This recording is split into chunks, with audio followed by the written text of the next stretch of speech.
İnsanlarımızın dediyim kimi narahat edən ən çox oynaq ağrılardır, yırtıqlardır, sinir protuziya deyilə, sinir sıxılmalardır,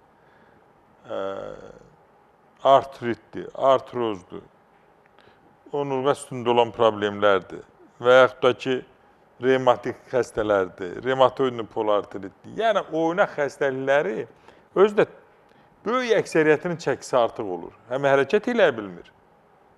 Hərəkət eləmədiyi üçün də oturaq vəziyyətdə nə yeyirsə çəkiyə verir. Çəki artdıqca da oynağın vəziyyəti pisləşir, onurğa üstünün vəziyyəti pisləşir. Arıqladıqca yaxşılaşır. Mən hər zaman deyirəm ki, hər kiloqramda ömrün artır.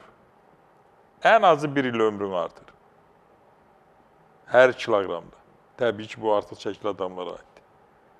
Ona görə də çox yeməyi yığışdırım. İndi bu dəqiqə nə lazım? Bu dəqiqə insanın iştahı dolmur. Bu dəqiqə qarpız, pendir, çörək, qarpız, şor, çörək. Deyəcəm, yenə deyəcəklər ki, vallahi mən eləyəm. Mən bilirəm o qazanda nə pişirmişsin, qazanda yediyin, pişən ölür, ölü qidadır. Qarpız, pendir, çörək, bu diridir.